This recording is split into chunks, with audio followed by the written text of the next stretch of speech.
Welcome to Estela Kanoviya Shares. Today's topic is on identity. The question remains, who am I? Who are you?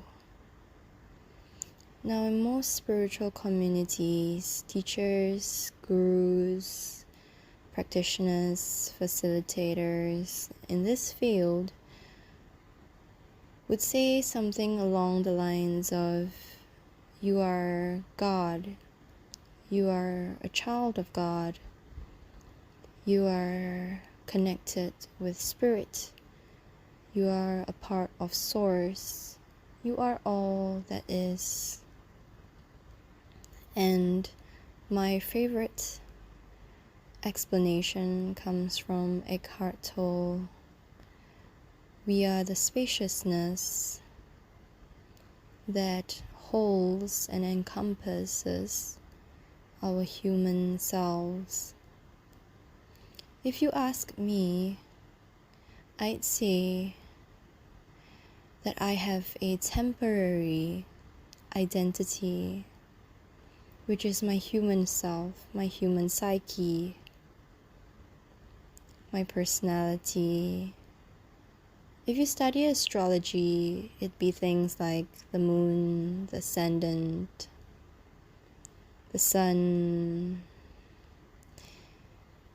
Venus, Mars, all of those inner planets that dictate how I react, in what kind of situation, who I grow up to be, what my belief systems would encompass, how I would react initially when it comes to stress, new environments, when I travel, how I interact with my family, with my friends, how I view work, or how I view studying. So I'd say all this is the human psyche. My emotions, my beliefs, my unconscious drives, my subconscious memories, everything to do with human, I identify temporarily. It's things like my body reactions, it's things like my energetic blueprint. When you go deeper on the journey of spirituality, you encounter a lot of energy stuff. Things like auras, chakras, or just energy healing, energy cleansing, energy purification, everything to do with energy manipulation in that sense. And for myself, I see energy as kind of an extension of emotions. So emotions as feelings, they come and they go. There's sadness, there's anger, there's joy, there's laughter.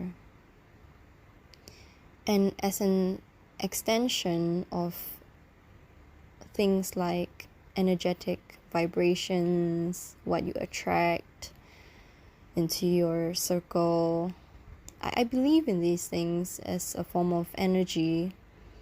Like if I'm feeling really victimized, I'm judging myself, I'm criticizing myself, and then suddenly I see other people having arguments with people on the phone or with their children, with their spouses. It's almost like to reflect it back to me, this energetic resonance. And sometimes it actually shows me the opposite.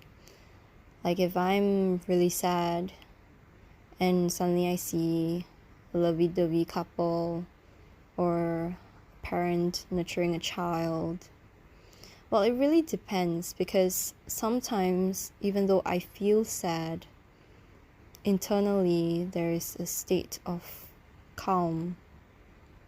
And then sometimes when I feel sad, I am completely identified with the sadness, with my human psyche, and all I see is all the other negativity around me. So this is what I mean by attracting certain similar frequencies. What I mean by energy being an extension of our emotions, of our unconscious beliefs. There is another identity that I deeply identify with, but sometimes forget, which is what I call the more permanent identity. Is rooted in my soul. It is the grounded presence, the grounded essence, this sensation of eternal peace, eternal calm, eternal ease and flow, and just really this feeling of nothing, of silence, of what they call the zero, or the void, or the nothingness. This sensation that you are as vast as the universe, and you are still as important as a small singular star.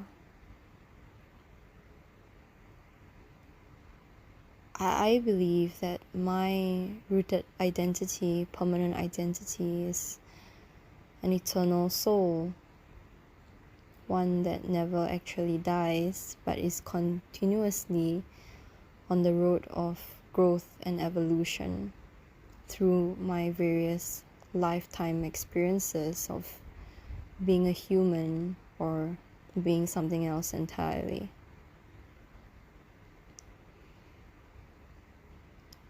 And for me, I feel like this is vitally important because it helps me a lot when I get really identified with my humanness, that I forget I am also something much bigger than what I believe myself to be.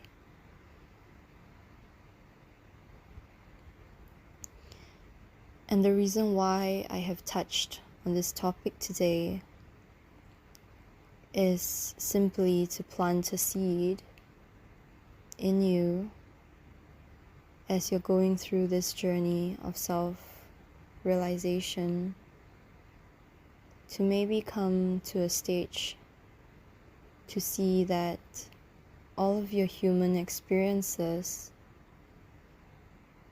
are extremely validated as they are, but also very temporary as they are.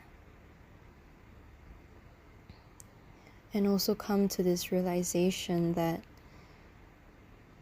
no matter what goes on in your life, no matter how much your identity changes, there is still always a part of you that never changes, and it's this essence of presence so deep, so ingrained in you. And if right now, as you're listening to this, you're using really deep listening, where you can even hear maybe the background sounds, and because my voice is not really loud right now, and if you really listen, like catching on to every single word I'm saying and letting it digest into your soul's knowledge, not into your human knowledge, not into conceptual thinking, as what Eckhart likes to say, you will come to realize that you start to listen to this deeper part of you day by day as you continue to listen to people using deeper listening skills.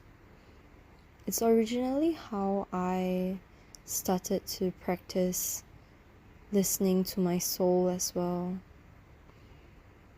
It's just this part of you that knows so much, but it can't be said in words. At least when it first happens, it can't be said in words. It's not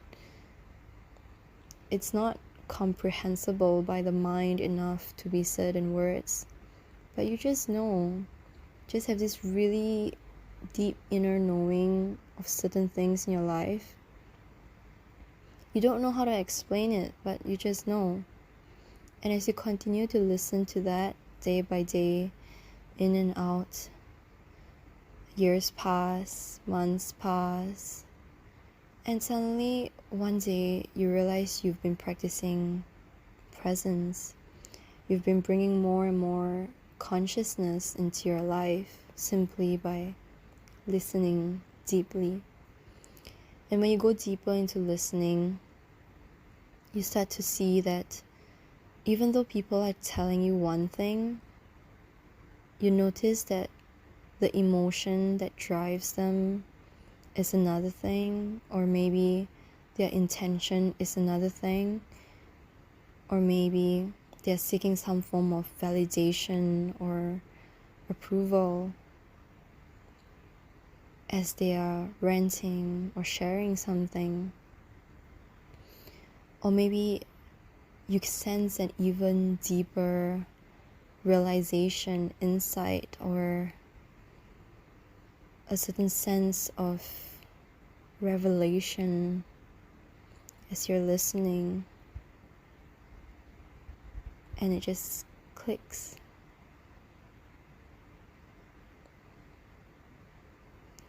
My podcast has been kind of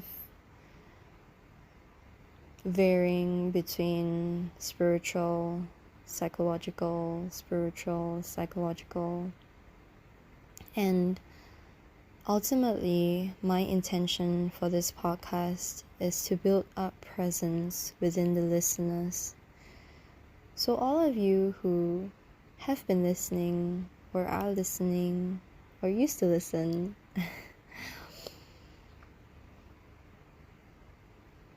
the reason why I speak the way I do, one, it is for me to share my truth and my authenticity with the world, my own nuggets of wisdom, if you might say.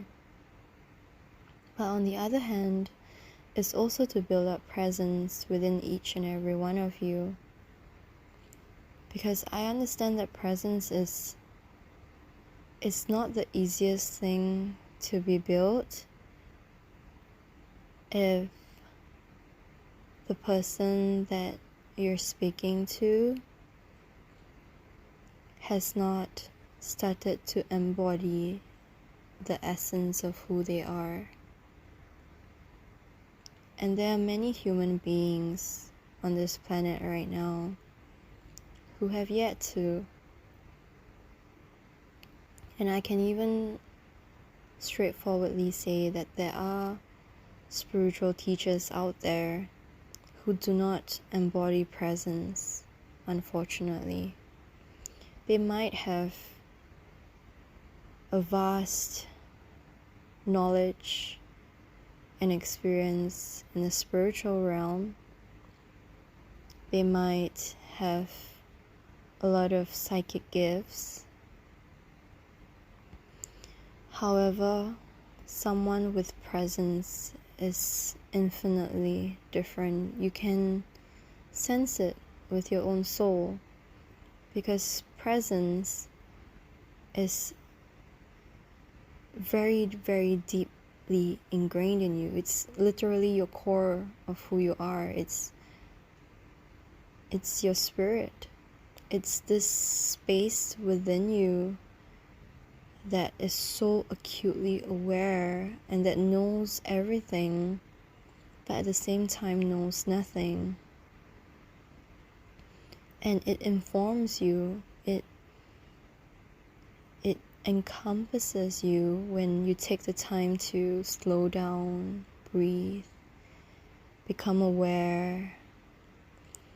You know this sentence where people say that first you are conscious of your breathing, of your emotions, of your thoughts, of your judgments, of your conditioning, of your body, and then you become conscious of the consciousness. You become conscious of your own consciousness. So it goes a deeper level.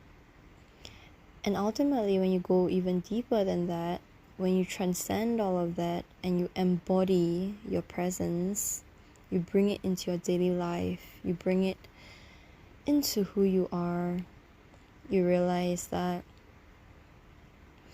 it becomes very easy to discern who are the individuals that have embodied their presence. I wouldn't say to a full degree, because we are still humans. There's a reason why we are humans. That's why we aren't spirits right now. So it's necessary to see that even though people may or may not have awareness or authenticity, to realize that they are ultimately here as a human being. So to put them on a pedestal is actually asking for disappointment. There are humans who have come to be as close as possible to a God. But it's still important to remember that they are still human beings. And with the human psyche and the human nature, there are bound to be flaws. There are bound to be unconsciousness. There is bound to be wounds not healed. There's bound to be triggers and projections. Someone with integrated presence has less and less and less of this, but they are not completely perished without it. They don't exist completely in a state of eternal presence. It's not possible for the human body and the human psyche to fully accept that. We are not yet at that stage of being able to bring 100% of our spiritual selves into our human selves. And that is why it's so important to have self-compassion, self-acceptance, self-trust, self-honesty, self-awareness, self-love, self-forgiveness, self-validation, self-approval. You need these things to help yourself see and navigate through life in a way that's more holistic, in a way that's beneficial for your human self and your spiritual self. Your spiritual self being the guidance inside of you, the inner GPS system, and your human self being like the child, experiencing life as it goes along, feeling this, thinking that, judging this, seeing that. So ultimately, it's not to get too identified with anything, really. Whether it be the spiritual side or the human side, the psychological side or the spiritual side. There's no need to get too identified with any particular opinion or particular belief or particular identity. At the end of the day, all that matters is Are you able to be at peace? Are you able to love yourself? Are you able to accept yourself? Are you able to love and accept and be at peace with the people around you? That is the most important question. And that is ultimately what we are all aiming for. To finally feel at peace within. When what we really need to learn is to bring the peace that already exists within us for our human selves. Unconditional love, unconditional acceptance, eternal peace has always been existent in our spirit. It's always there in those little moments of glimpse of relaxation, of meditation, of doing something we really like, really love, and we are lost in it, or in the small moments in between laughter and joy. It's always been there. It's very subtle, but it's always been there. And it's being able to bring our focus more on that, to expand that, and to integrate it into our lives, to bring it for our human selves, for our emotions, for our thoughts, for our human psychology, how we work, how the world works. When we can integrate, bring in the capacity to hold and love ourselves unconditionally, to be at peace, to feel safe in the body, that is when you know there's no need to strive, no need to seek, no need to be too caught up with spiritual ideologies or psychological or philosophical ideologies anymore. All you need to do is just enjoy life and continue to bring in the peace that already exists within you, day and day and day by day. And even days when you can't, it's being able to be kind enough to yourself, to be able to hold safety within your body, psychological, physical, emotional, spiritual, energetic safety, every form of safety, and love and respect towards yourself, towards your human self most times, towards your human emotions, beliefs, thoughts, triggers, wounds, to be able to see them clearly and love them, accept them, and have compassion, and say, it's okay, I got you, I'm here for you. Even when the whole world seems to be against me, I'm here for you. Irregardless, I'm here for you. And really, really, really be there for yourself. Because at the end of the day, the only person you've really got is you. Yes, the whole universe exists within you. Yes, you are connected to a unity, oneness consciousness. But we are all here as individuals. The reason why we are not here as just one individual, but 7 billion people, and not just one person, like 7 billion souls in one singular human body, is so that we can all learn to become our unique selves, express love, have compassion, be at ease and peace, and ultimately to bring about our spiritual selves and integrate it into our human selves, to live holistically, really.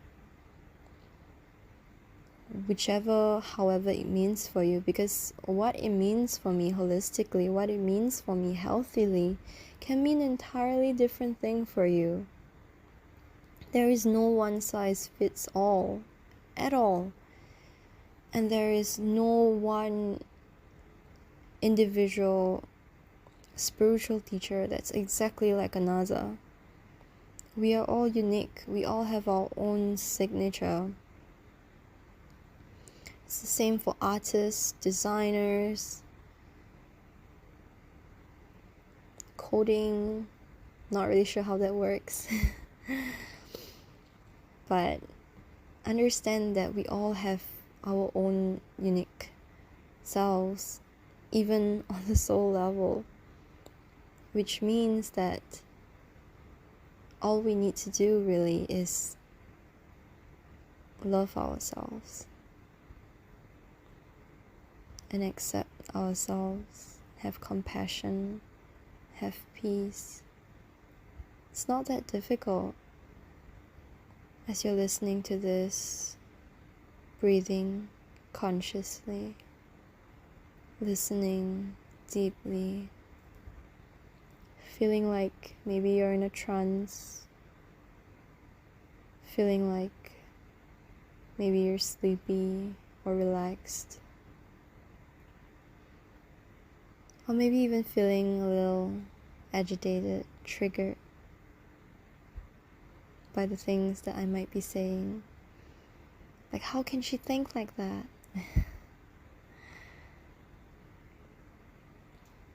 Regardless of what it is, I invite you to just be aware.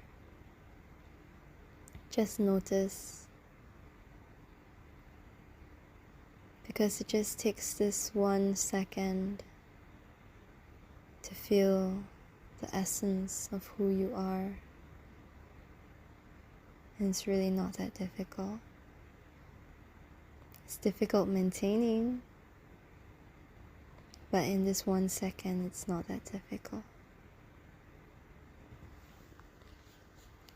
Thank you for listening today, and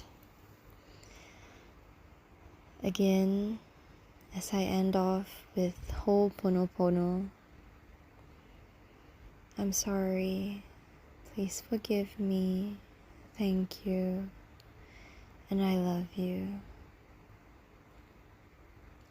See you all next time. Bye.